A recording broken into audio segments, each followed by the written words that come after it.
What is going on, everybody? My name is Kevin and this is a production breakdown video on my new song Kaya that has just come out on August 2nd, 2025. For those that don't know, every year on August 2nd, which is my birthday, I release a new single or an EP. And this year I've released Kaya. I wanted to make a production breakdown video this year specifically so I could remind myself in the future how I used to make music and to see if I was good at it or not. And also for anyone out there who's interested in music production and wants to see how I make music, this is probably pretty awesome and informative for y'all, so I'm gonna do this for y'all. I think one of the first things we can go over is sort of my goals for the song. I wanted to make a very crunchy and digital sounding song that was hard hitting and thumpy and also had like rock influences in it, so kind of shoegazy-esque.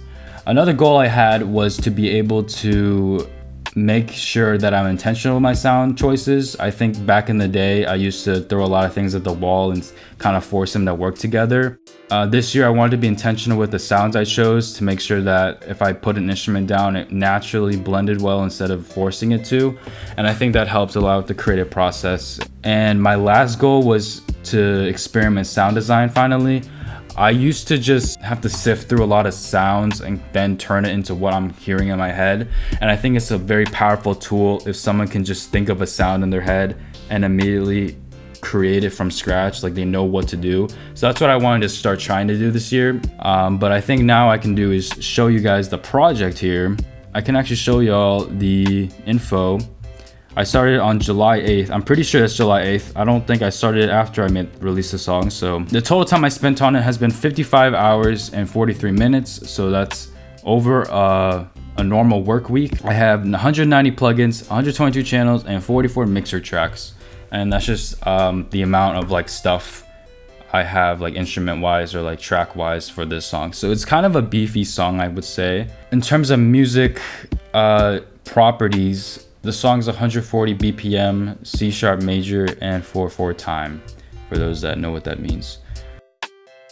And I think what we can do first actually is show you guys the original first version I had for the song, which is pretty interesting. I think you guys can hear the foundation of what would become later the actual song.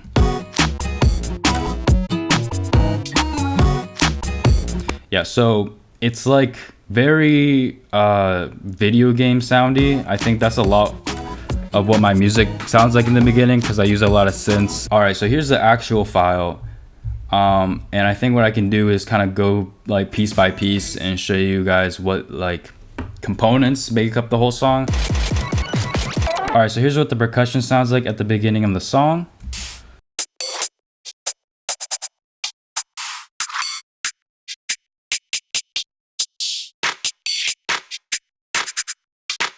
All right, so basically you can kind of hear that like crunchy sound that I like in the drums, and it has like a very like plucky, fluttery percussion vibe that I like a lot in my drums. So it's like very bouncy. So like you can hear here. So like you can hear here the amount of kick that I like in my songs. It's really beefy. So a lot of the sounds actually in this percussion are either like old drum machine samples or Minecraft sound effects. This fizz, I think, is like when you put out lava or like fire and stuff. This swim is like when you swim in Minecraft, like one of the swim sound effects. This is the flint and steel ignite sound that I reversed and turned into like a little flick. This is a cave sound from Minecraft. This is the sound effect of a skeleton getting hit. So we can layer that with a snare and make a really cool snare. I think that was really awesome.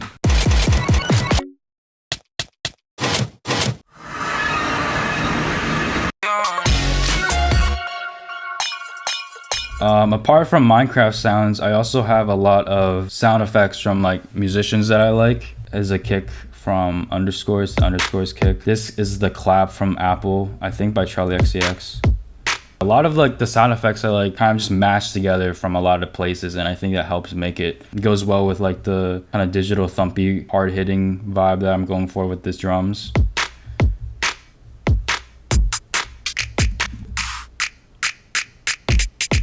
Yeah, so you can hear a lot of like Jersey club and drill influence and like the rhythm there.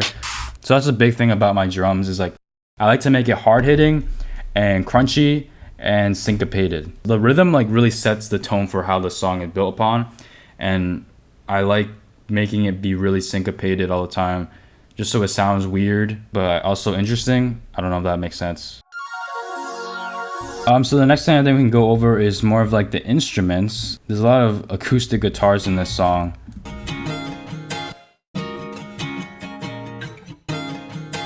I don't know specifically what the chords I'm playing are. I kind of noodle around the guitar until I find something that sounds good. Another interesting thing is I wanted to try chopping things up a lot more. So you can see like kind of having that like really hard cut. It kind of helped build more of the rhythm too.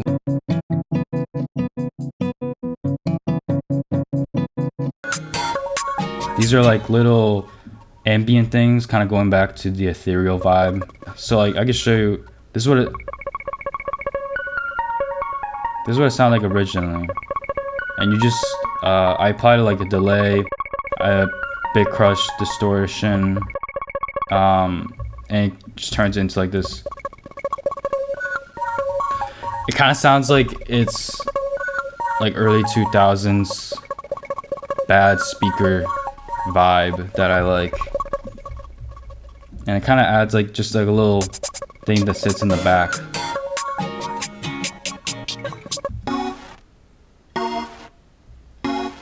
This was the first thing that I sound designed from scratch. It's just like a simple like sine wave, just kind of layered and like distorted.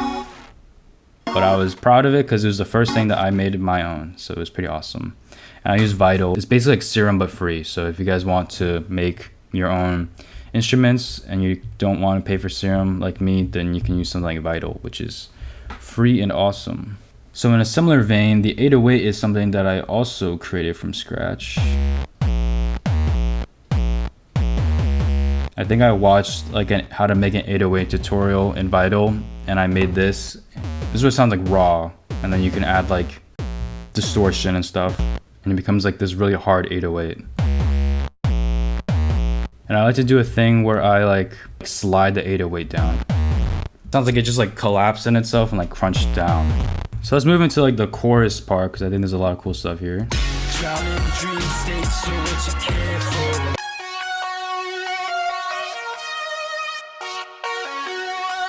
That's like the main lead. It kind of sits in the background. There's like a lot of like random like little synths that kind of decorate the background.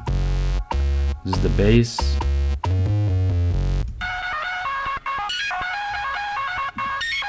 The main thing, I feel like the synths, like there's a lot going on and it kind of just becomes like this one atmosphere. You don't really hear it, but you like feel it in the context of the song.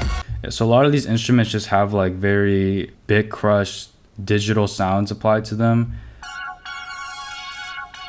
Yeah, so that's the sound that it makes with all that stuff on it.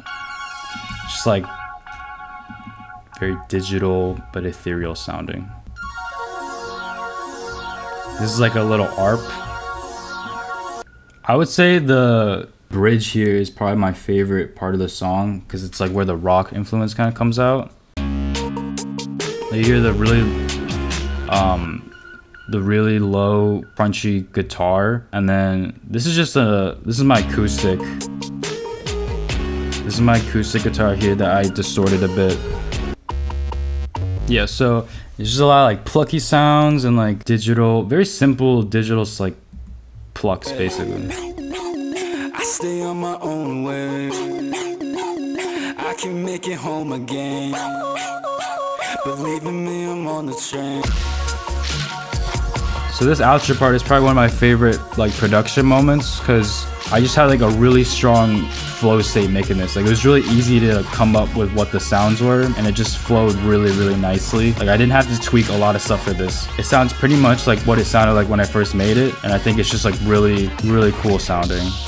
All I did was like I took the drums and bounced it, and I put a lot of reverb on it and a bit of distortion, I think, and it just, and like the delay makes it really cool, like Like it's like in a really big concert hall, or like an arena. So it sounds really cool. This is like the same ARP as before, I just reused. It's like, that's the Minecraft cave sound. And this is like, just like little ride hits. When I first made this, I listened to this for like 30 minutes straight. And I was just like dancing and smiling because it was just like really fun to hear. Yeah, so like the lead too is like, the lead actually, originally I played it on guitar.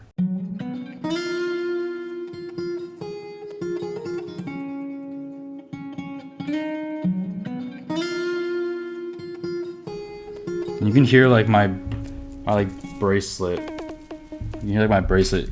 But I think it sounds like, I don't know, like, just adds like a cool texture as well. So I don't really like to make it sound too perfect anyways. Like, I like the lo-fi aspect of it, so.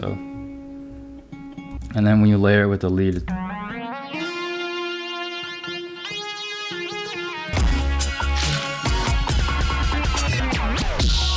yeah. So like at the end, I have vocals from Michelle, who you guys might know. Yeah, so she sings like a bit of the melody, and I just like chopped her voice.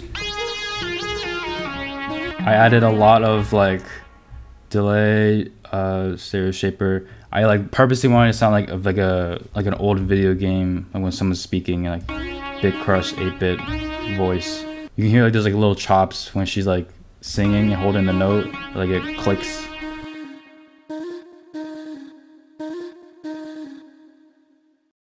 So I could probably go into like a bit of the vocals too. One major thing I did, I think back in the day, I used to want to make the vocals really perfect sounding and really clean and crisp, but as you guys can tell, this song is like not trying to be really clean and crisp. So I also deliberately made my mic sound like a little bad. Counts, they say no way, I lost supply like OJ. So it sounds like a little worse. I think it fits well with like the instruments and stuff. In the hook vocal, I have like a stronger, more distorted, punchier version of my vocal, so it hits through better. Drowning dream states are what you care for. Doubt it some way, we're gonna get more. I also have a picture on it, so it's like I am not a good singer at all whatsoever. So a lot of my singing is very like pitch corrected afterwards. And I think this time around, just like given the vibe, I was like down to just like put auto tune on it and turn it high, like really heavy, so you can deliberately hear that I'm like auto tuning, but I think it sounds cool. Mastering, so in terms of like mixing the song, I focused a lot on mastering because I wanted to really sound like a real song. I'd like to think that it sounds pretty good relative to when I listen to other songs on like Spotify. This is my sauce. I am in no way a master at this. I honestly am still learning, and I have no idea if this is correct, like sound engineering wise. It definitely probably is not, but it sounded good to me, so this is what I did. EQ, frequency splitter to boost. I think I boosted the mid and the lows. A soft clipper on top, so the soft clipper helps level out the really high peaks. Blood overdrive is like a saturator to help like a little more colorful. Compressor helps bring all the levels together, so like it isn't like really loud and then really quiet, kind of helps level it out. And then the last thing I put on is a limiter, which just helps any remaining peaks are kind of leveled out at that point, so then everything sounds full together, loud and saturated. I think it sounds good. I like the song. One thing you can notice as well, a lot of the plugins that I'm using, if you like look on the side, they're all like stock plugins, and part of that is I used to have a lot of like random plugins, and I felt like I wanted to step back and like restart. Especially, I also got like a new setup and a computer, and I got FL Studio on it, so I could just start over and start fresh with all my stuff.